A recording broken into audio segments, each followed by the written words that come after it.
గురుకుల ఆస్పిరెంట్స్ అందరికీ నమస్తే. నేను మీ సోషల్ టీచర్ మాలోత్ తిరుపతి. మనం 2017లో టీఎస్పీఎస్సీ నిర్వహించిన పీజీటీ సోషల్ స్టడీస్ పెడగాజీ పేపర్లో ఉన్నామండి. సో ఇప్పటిదాకా మనం క్వశ్చన్ నెంబర్ 75 వరకు as per the final key ప్రకారంగా సాల్వ్ చేసాం. ఈ వీడియోలో క్వశ్చన్ నెంబర్ 76 నుంచి 100 వరకు సాల్వ్ చేయబోతున్నాం. Let's begin with question number 76. The main domains of educational objectives are. మనందరికీ తెలుసు ఎడ్యుకేషన్ ఆబ్జెక్టివ్స్లో మనకి 3 డొమైన్స్ ఉంటాయి. ఒకటి కాగ్నిటివ్ డొమైన్, రెండోది అఫెక్టివ్ డొమైన్, మూడోది సైకోమోటర్ డొమైన్. డియర్ ఫ్రెండ్స్, ఈ 3 ఉంటాయి. సో ఎడ్యుకేషన్లో మనకి 3 ఆబ్జెక్టివ్స్ ఉంటాయి. అంటే కరెక్ట్ ఆన్సర్ ఏంటి అంటే fourth one is correct answer. Cognitive ఉంటుంది, అఫెక్టివ్ ఉంటుంది, సైకోమోటర్ కూడా ఉంటుంది. సో తెలుగులో నేను మీకు వివరించే ప్రయత్నం చేస్తాను. కాగ్నిటివ్, ఓకే, ఇది మనకి జ్ఞానాత్మక రంగం. కాగ్నిటివ్ అంటే జ్ఞానాత్మక రంగం. అఫెక్టివ్ అంటే భావావేశ రంగం. సైకోమోటర్ అంటే మానసిక చలనాత్మక రంగం. మీ అందరికీ తెలిసిందే. కాగ్నిటివ్ మీద రీసెర్చ్ చేసిన వ్యక్తి ఎవరంటే బెంజమిన్ బ్లూమ్స్. కాగ్నిటివ్ డెవలప్మెంట్ మీద రీసెర్చ్ చేసింది బెంజమిన్ బ్లూమ్స్. తర్వాత అఫెక్టివ్ ఆబ్జెక్టివ్ మీద రీసెర్చ్ చేసిన వ్యక్తి ఎవరంటే డేవిడ్ ఆర్ క్రాత్హోల్. నెక్స్ట్ సైకోమోటర్, మానసిక చలనాత్మక రంగం. ఈ సైకోమోటర్ స్కిల్స్ మీద ఎక్కువగా రీసెర్చ్ చేసిన వ్యక్తులు చాలామంది ఉన్నారు. ఈజే సింప్సన్, తర్వాత ఏజే హారో, ఆర్హెచ్ దవే. తర్వాత మనకి ఇంకొక వ్యక్తి కూడా ఎడ్యుకేషనల్ ఆబ్జెక్టివ్స్ మీద పనిచేశారు. ఆయన పేరు రోమిస్ జోస్కీ. ఎందుకంటే సింప్సన్, హారో, దావే గురించి మనకి అకాడమిక్ బుక్లో ఉన్నాయి. రోమిస్ జోస్కీ గురించి ఎక్కువగా లేదు. సో మనకు రావచ్చు, రోమిస్ జోస్కీస్ గురించి మనకి రావచ్చు. రోమిస్ జోస్కీ,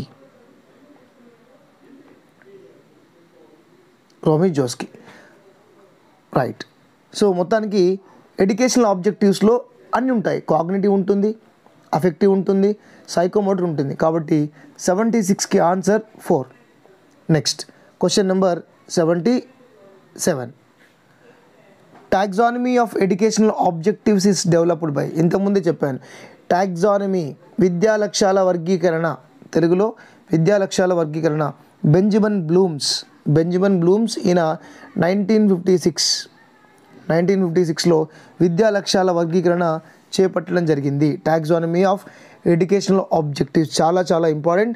దీని మీద మళ్ళీ మనకి 2018 ట్రైబ్ నిర్వహించినటువంటి పేపర్లో కూడా క్వశ్చన్స్ వచ్చాయి. సో మనకి answer 3, 77 answer 3. Next 78. The method of writing psychomotor objectives in behavioral terms is given by. The method of writing psychomotor objectives, right? Psychomotor మానసిక చలనాత్మక రంగానికి సంబంధించినటువంటి బిహేవియరల్ టర్మ్స్ అనేటటువంటిది దాని గురించి చెప్పింది ఎవరంటే రాబర్ట్ మిల్లర్. సైకోమోటర్ ఆబ్జెక్టివ్స్కి సంబంధించినటువంటి రాసే విధానాన్ని డెవలప్ చేసింది ఎవరు అంటే Robert Miller.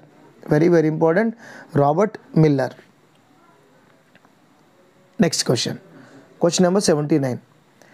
The learning experiences bring desirable change in the behaviour of, right. ప్రతి ఒక్క టీచర్, ప్రతి ఒక్క ఇన్స్టిట్యూషన్లో ఒక దగ్గర టీచింగ్ జరుగుతుంది అంటే ఖచ్చితంగా ఎవరిలో ఒక మార్పులు రావడానికే మనం టీచ్ చేస్తూ ఉంటాం. మరి ఆ మార్పులు టీచర్లో రావడానిక, పేరెంట్లో రావడానిక, స్టూడెంట్లో రావడానిక, మేనేజ్మెంట్లో రావడానిక? మనం టీచింగ్ చేసేది స్టూడెంట్ కాబట్టి, లెర్నర్ కాబట్టి ఈ యొక్క డిజైరబుల్ చేంజెస్ ఇన్ బిహేవియర్ అనేటటువంటిది స్టూడెంట్లో రావాలి. అటువంటప్పుడే టీచింగ్ లెర్నింగ్ యాక్టివిటీ అనేది సక్సెస్ అయినట్టు. Then only the teaching learning activity would be success, or else it will be fail. If there is no desirable change in behavior of the learner, the teaching learning activity is failed. Question number 79 ka answer 3. Question number 80. The objective of social science is comparative study of the the objective of social science is the comparative study of the what. Social science యొక్క objective అంటే ఏంటి, అసలు దీన్ని ఎవరిని చదువుతుంది social studies or social science అనేటటువంటిది? Teacher and student, family and parents, teacher and parents, society. Social science is a comparative study of society itself. సాంఘిక శాస్త్రం అనేటటువంటిది సమాజాన్ని చదువుతుంది, సమాజాన్ని అర్థం చేసుకుంటుంది, సమాజాన్ని అనాలిసిస్ చేస్తుంది. Okay, so 80 answer is 4. Next question number 81. The sequential order of effective domain. The sequential order of effective domain from higher level to lower level. ఎక్కువగా మనకి ట్రికీగా ఉండేటటువంటి క్వశ్చన్స్ ఇవేనండి. సో చాలా జాగ్రత్తగా ఉండాలి మనం. యాజ్ యూ నో మనకి కాగ్నేటివ్ ఉంది కదా, కాగ్నేటివ్. సో కాగ్నేటివ్లో మనకి కొన్ని 1 2 3 4 అనేటటువంటి కొన్ని ఆబ్జెక్టివ్స్ ఉంటాయి.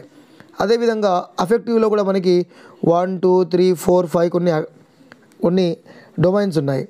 అదేవిధంగా మనకి సైకోమోటర్.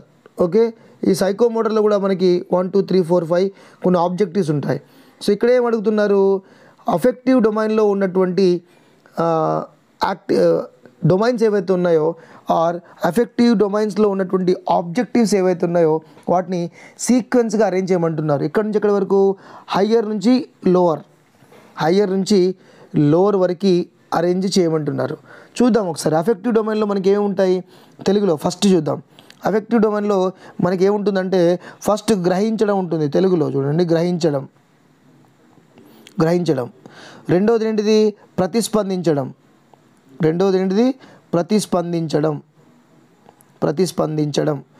మూడోది ఏంటిది, విలువ కట్టడం. ఓకే, నాలుగోది ఏముంటుంది, వ్యవస్థాపన. ఓకే, ఐదోది ఏముంటుంది, ఐదోది శీలస్థాపన. ఇవి మన యొక్క భావావేశ రంగంలో ఉన్నటువంటి ఆబ్జెక్టివ్స్. సో దీన్ని ఏమంటున్నాడు, higher level to lower level. ఇప్పుడు దీనిలో హయ్యర్ లెవెల్ ఏంటి, హయ్యర్ లెవెల్ 5. శీలస్థాపన అనేటువంటి హయ్యర్ లెవెల్. అంటే ఇప్పుడు హయ్యర్ లెవెల్ నుంచి లోవర్ లెవెల్ అంటే ఇలా వెళ్ళాలి మనం, ఇటు నుంచి ఇలా వెళ్ళాలి. ఓకే, ఇటు నుంచి హై నుంచి 5 నుంచి 5 4 3 2 1 అలా వెళ్ళాలి. చూద్దాం మరి వీటిని. శీలస్థాపన అంటే ఏంటి, వ్యవస్థాపన అంటే ఏంటి, విలువ కట్టడం అంటే ఏంటి, ప్రతిస్పందించడం అంటే ఏంటి, గ్రహించడం అంటే ఏంటో నేను మీకు చెప్తాను. Okay, right. సో ఫస్ట్ మనకి శీలస్థాపన ఉంది కదండి, శీలస్థాపన. సో శీలస్థాపన అంటే ఏంటంటే క్యారెక్టరైజింగ్. ఇది హయ్యెస్ట్ లెవెల్ 5. ఓకే, తర్వాత శీలస్థాపన తర్వాత వ్యవస్థాపన అంటే ఏంటి, ఆర్గనైజేషన్. తర్వాత మనకి విలువ కట్టడం అంటే ఏంటిది, వాల్యూయింగ్. తర్వాత ప్రతిస్పందించడం అంటే ఏంటి, రెస్పాండింగ్. తర్వాత గ్రహించడం అంటే ఏంటి, రిసీవింగ్. ఇదండి. సో ఇప్పుడు మనకి ఏమొస్తుంది, ADECB. This is the answer. So మనకి 2 ఇస్ ద ఆన్సర్. చాలా ట్రికీ, చాలా ఇంపార్టెంట్ ఇది. ఇలాగే మీరు సైకోమోటర్ డొమైన్స్లో ఉన్నటువంటి ఆబ్జెక్టివ్స్, అలాగే బెంజమిన్ బ్లూమ్స్ ఇచ్చినటువంటి కాగ్నిటివ్ డొమైన్స్లో ఉన్నటువంటి ఆబ్జెక్టివ్స్ని కూడా హయ్యర్ నుంచి లోవర్ నుంచి హయ్యర్కి దయచేసి నేర్చుకోండి. Next question number 82. The classroom teaching activities are organized by considering the students.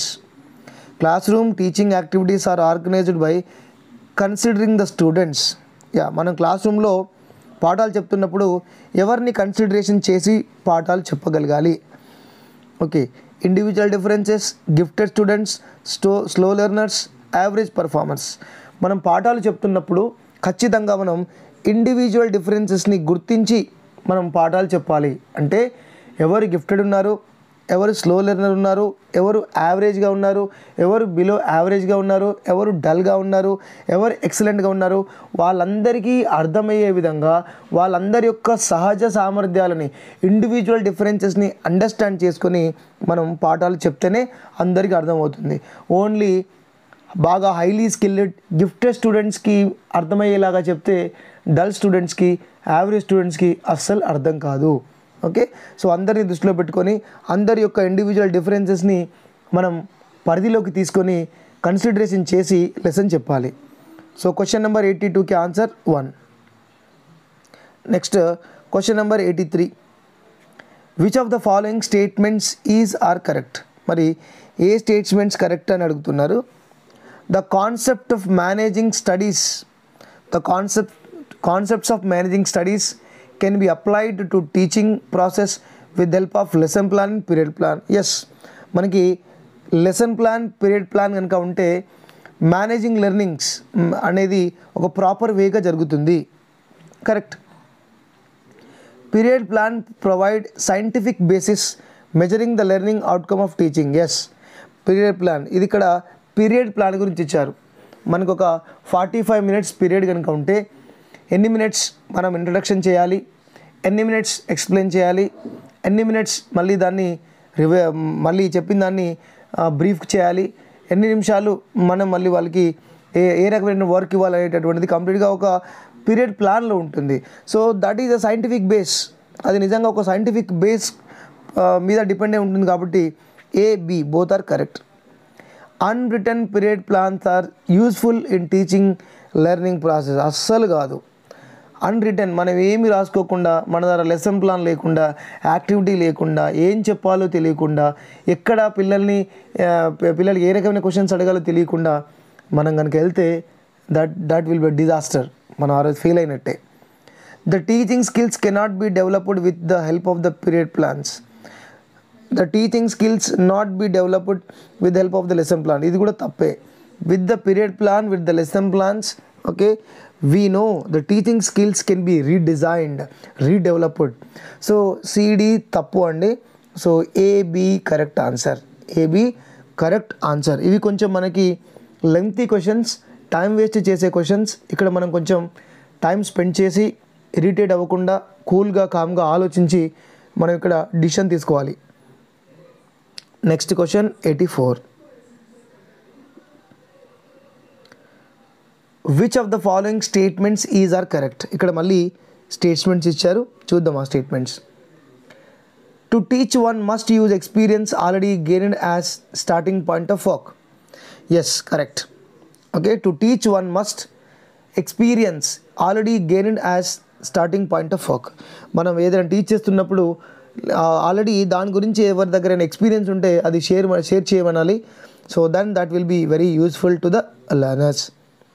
The main emphasis should only be on the content presentation. Content presentation ఏ కాదు, గుర్తుపెట్టుకోవాలి. It's not a correct statement. The main emphasis should only be on the content presentation. ఇక్కడ ఏమంటున్నారంటే only content presentation important అంటున్నారు. Content presentation only not important in teaching learning activity. Only కంటెంటే కాదు, చాలా విషయాలు ఉంటాయి. So B is wrong. So B wrong కాబట్టి ఇక్కడ బి రాంగ్ ఉంది, ఇక్కడ బి ఉంది కాబట్టి ఇక్కడ బి ఉంది. చూడండి, దీంతో మనకు ఆన్సర్ దొరికిపోయింది ఆల్రెడీ. ఎలిమినేషన్ మెథడ్లో అన్ని బీలు ఉన్నదాన్ని తీసేస్తే మనకి ఆన్సర్ దొరికిపోయింది ఏసీడీ అని. మనకి ఆన్సర్ ఏసీడీ అని ఈజీగా దొరికిపోయింది. చూద్దాం. Teacher should have the awareness of individual differences of the students. ఇంతకుముందే నేను చెప్పాను, నేను మీకు ఇండివిజువల్ డిఫరెన్సెస్ని పరిగణలోకి తీసుకొని టీచ్ చేయాలని క్వశ్చన్ నెంబర్ 82లో ఇచ్చారు. క్వశ్చన్ నెంబర్ 82లో ఇచ్చారు కాబట్టి ఇట్స్ కరెక్ట్. ఇండివిజువల్ డిఫరెన్సెస్ని అండర్స్టాండ్ చేసుకుంటూ మాత్రమే టీచ్ చేయాలి. A teacher performs several activities in the class room teaching to involve the students. Yes, teacher రకరకాలైనటువంటి యాక్టివిటీస్ని చేయించగలుగుతాడు. టీచర్ ఈజ్ ఎ యాక్టర్ అని చెప్పవచ్చు మనం. Teacher is a actor. తను రకరకాలుగా యాక్టింగ్ చేసి చూపించగలుగుతాడు, రకరకాల యాక్టివిటీ చేస్తాడు. కాబట్టి this both are correct. So దీన్ని బట్టి 84కి ఆన్సర్ సి లేదా 3, A, C and D. Question number 85, the main aim of social sciences. అసలు సోషల్ సైన్స్ యొక్క మెయిన్ ఎయిమ్ ఏంటి? Cultural application. ఎస్, మన భారతదేశం యొక్క కల్చర్, ట్రెడిషన్ అన్నీ కాపాడడం. ఎన్విరాన్మెంటల్ అవేర్నెస్, మన చుట్టూ ఉన్నటువంటి ఎన్వైర్న్మెంట్ గురించి అవేర్నెస్ క్రియేట్ చేయడం, దాన్ని కాపాడడం. సోషల్ కమిట్మెంట్, సమాజంలో ఉన్నటువంటి కొన్ని రుగ్మతలు, కొన్ని ఇంజస్టిస్ కానీ, కొన్ని బ్యాడ్ థింగ్స్ మీద మనకి ఒక కమిట్మెంట్ ఉండడము, దానికి బెటర్నెస్ కోసం పనిచేయడం. సో 3 ఇక్కడ అన్నీ కల్పించారు: cultural application, environmental awareness, social commitment. So answer will be 4. 85కి answer 4.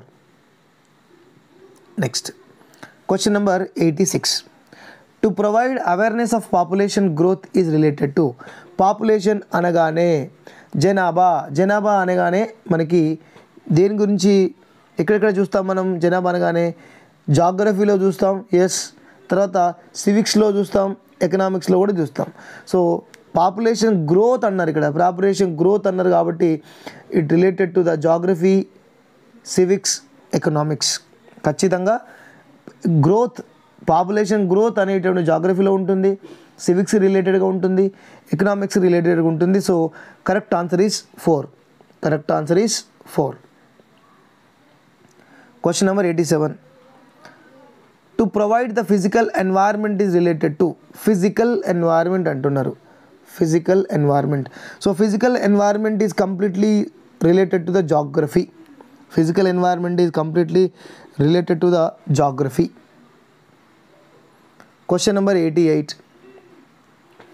The instruction in social sciences should promote values and ideals of humanism, secularism, socialism, democracy stated by. దీన్ని ఎవరు చెప్పారంటే ఎన్సీఆర్టీ చెప్పారు. ఓకే, ఎన్సీఆర్టీ వారు ఏం చెప్పారంటే the social studies అనేటటువంటిది ఏమేమి ప్రమోట్ చేసే విధంగా ఉండాలి అంటే హ్యుమానిజం, సెక్యులరిజం, సోషలిజం, డెమోక్రసీ. సో ఇందుకే ఇవి డెవలప్ చేయడం కోసమే మనం సోషల్ స్టడీస్ అనేది చెప్తా ఉన్నాము. So answer is NCERT. Next question 89. A special purpose of social science in Asian schools should be. ఇక్కడ కంప్లీట్ ఏషియన్ స్కూల్స్ గురించి ఇచ్చారు. మన ఏషియాలో ఉన్నటువంటి స్కూల్స్లో ఎటువంటి సోషల్ సైన్స్ ఉంటుంది అనేది ఇవ్వడం జరిగింది.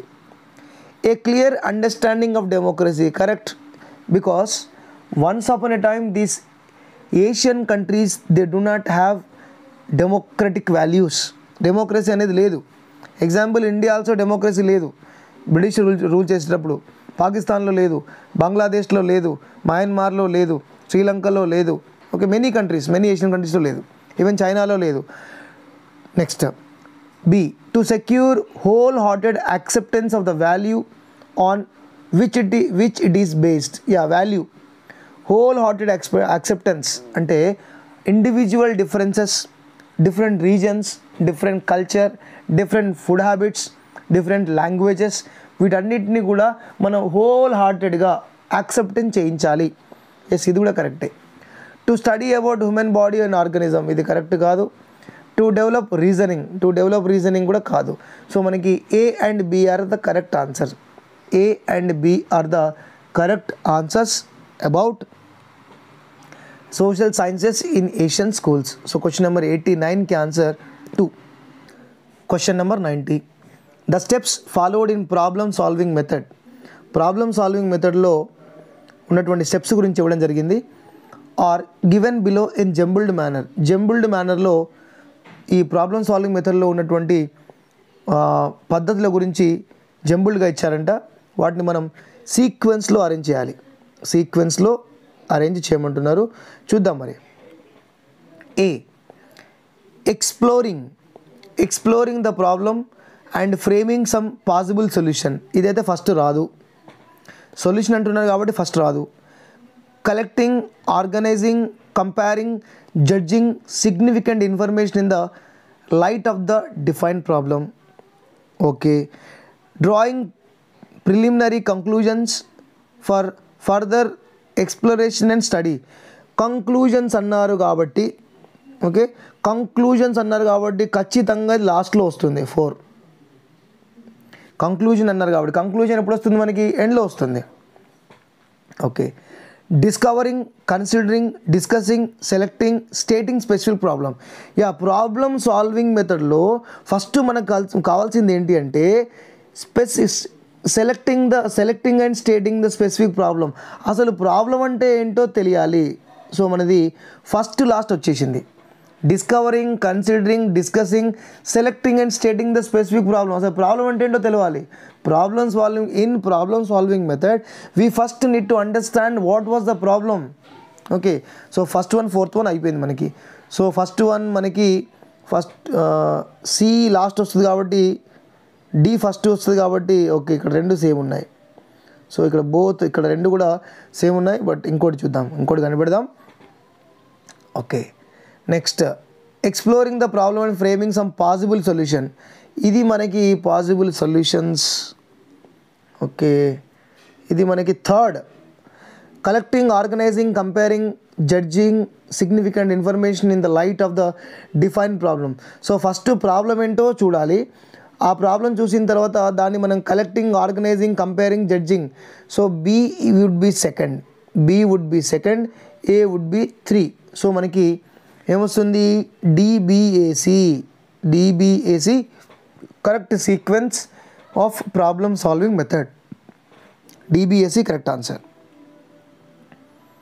Next, the higher techniques for teaching are used for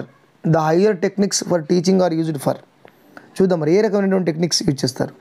developing abilities of appreciation and criticism. Okay, developing independent thinking. Okay, accepting feeling of others. Okay, fourth ఆప్షన్లో ఈ మూడు కల్పించారు. So answer will be fourth. So fourth option is correct. Developing abilities of appreciation, criticism, independent thinking and accepting feeling of others. So ఇది మనకి the higher techniques of the టీచింగ్లో importance. Question number 92. The quality of the student like the most in ఎ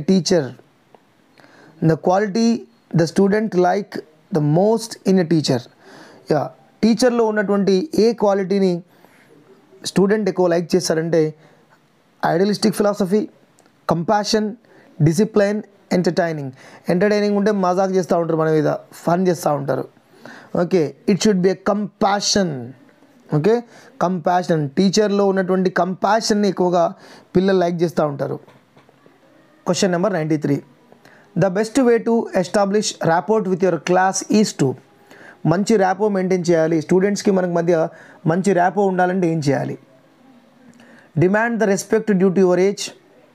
కాదు, పిల్లలు అలా అస్సలు ఇవ్వరు. Impress your students with your knowledge and skill. Impress చేయొచ్చు but rapport develop కాదు. Play the role of guide who desires to help them. It's a correct. అంటే క్లాస్లో ఉన్నటువంటి ప్రతి పిల్లవాడికి మీరు ఒక గైడ్ లాగా తనకు అనిపించాలి, మీరు ఒక రోల్ మోడల్ అనిపించాలి, మీరు తనకి అవసరం అవుతారు, హెల్ప్ చేస్తారు, ఖచ్చితంగా ముందుండి నడిపించగలుగుతాడు అనేటటువంటి నమ్మకం ఉంటే పిల్లలు మీకోసం ఏం చేయడానికైనా రెడీ ఉంటారు.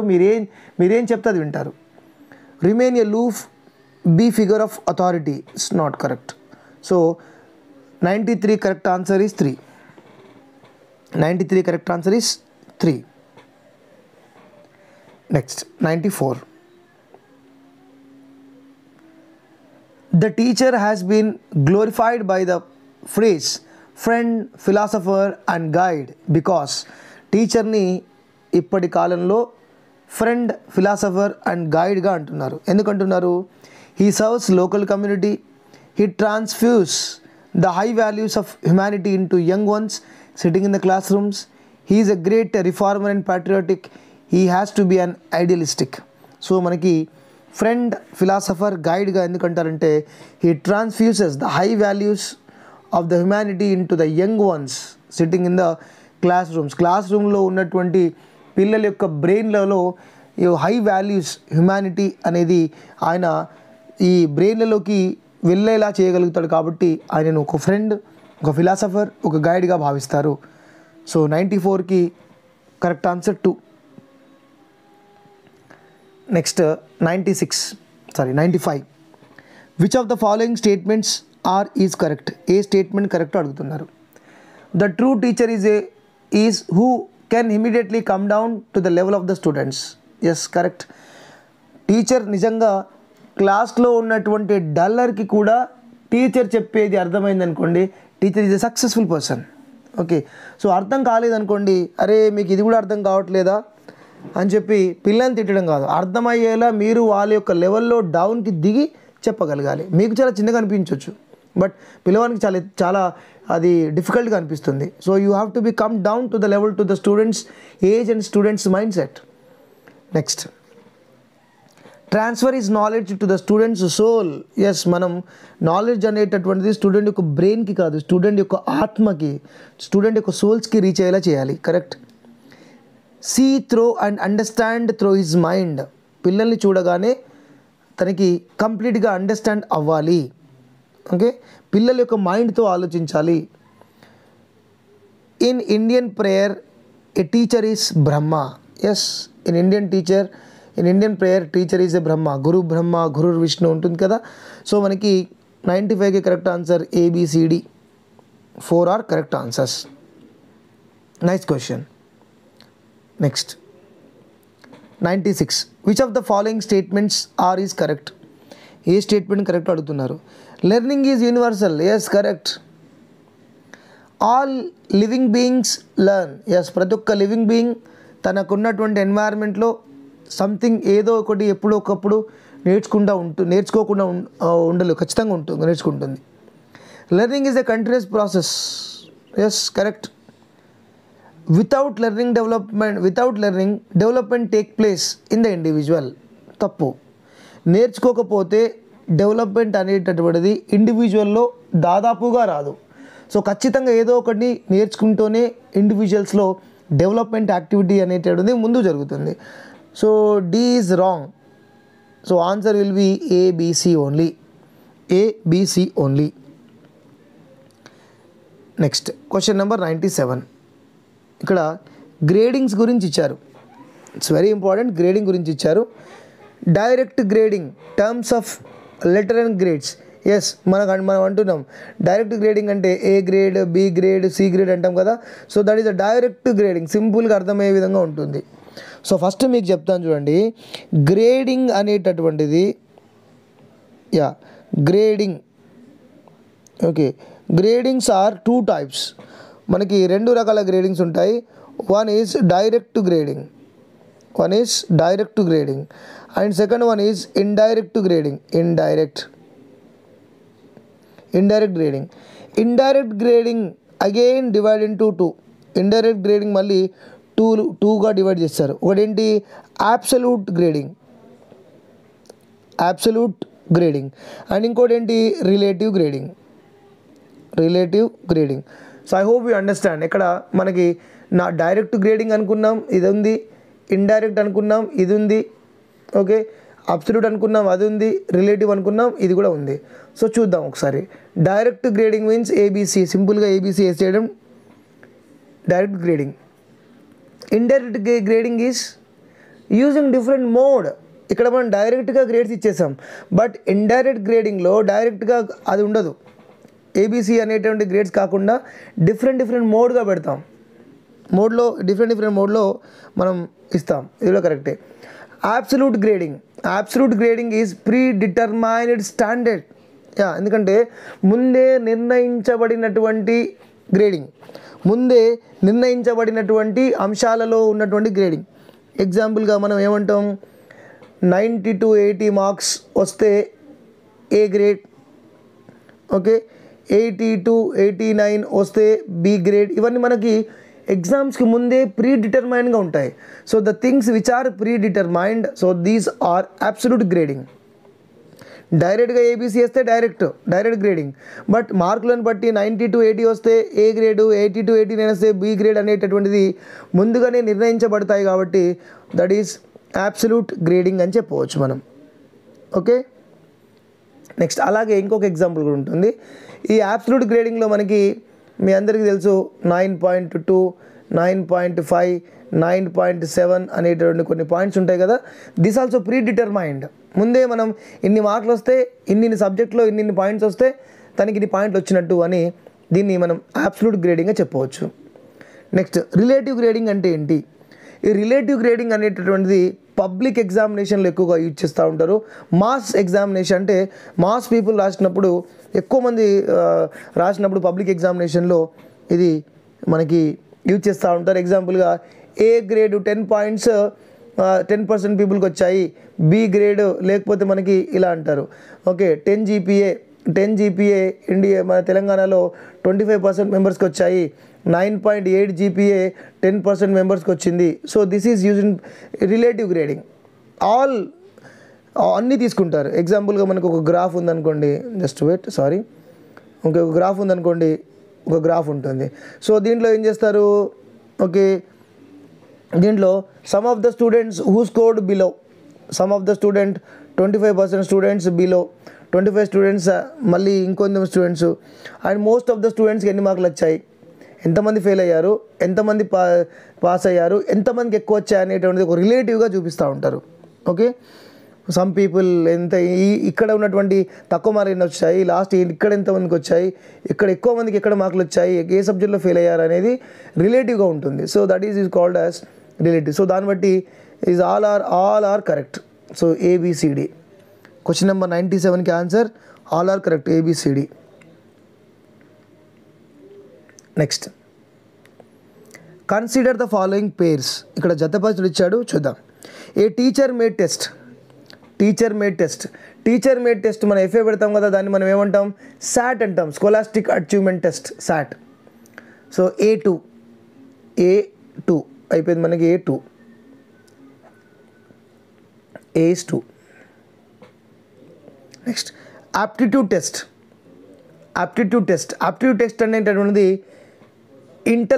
Intellectual skills. ఓకే, అవి ఫిజికల్ ఎండవేవర్ అంటే మనిషి యొక్క యాటిట్యూడ్, ఓకే, మనిషి యొక్క ఇంటలెక్చువాలిటీ అండర్స్టాండ్ చేసుకోవడానికి వీరు ఈ టెస్ట్ అనేది క్రియేట్ చేస్తారు. Admission test, school program. సింపుల్గా స్కూల్లో రెప్యూటెడ్ స్కూల్స్లో కావాలంటే మనకి ఎగ్జామ్ పెడతా ఉంటారు.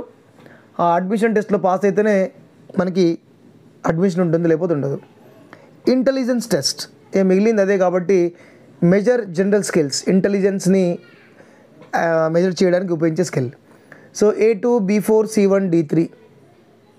So answer is 3. Next, question number 99. చాలా ఇంపార్టెంట్. 2018లో కూడా ఈ ప్రాజెక్ట్ మెథడ్ నుంచి క్వశ్చన్స్ రావడం జరిగింది. Project method of teaching was first propounded by, ఎవరు ప్రొఫైండ్ చేశారంటే కిల్ ప్యాట్రిక్. ఈయన ఏమని చెప్పారంటే project is the whole hearted purposeful activity అని చెప్పడం జరిగింది. హృదయపూర్వకంగా పాఠశాలలోకి తీసుకురాబడినటువంటి యాక్టివిటీయే ప్రాజెక్ట్ అని చెప్పడం జరిగింది. హోల్ హార్టెడ్ పర్పస్ఫుల్ యాక్టివిటీ అని కిల్ ప్యాట్రిక్ చెప్పాడు. మరి బలాడ్ కూడా చెప్పారు. ఇది మనకు DSC 2012లో వచ్చింది. బలాడ్ అంటే ప్రాజెక్ట్ అనేటటువంటిది రియల్ లైఫ్కి సంబంధించింది, రియల్ లైఫ్కి సంబంధించిందని బలాడ్ చెప్పారు. కిల్ ప్యాట్రిక్ ఏమని చెప్పారు, కిల్ ప్యాట్రిక్ ఏమని చెప్పారంటే హోల్ హార్టెడ్ యాక్టివిటీ అని చెప్పడం జరిగింది, రైట్. సో ప్రాజెక్ట్ మెథడ్ అనేటటువంటిది దేన్ని బేస్ ఆన్ చేసుకుని వచ్చిందంటే not learning to live, not learning to live, learning through living,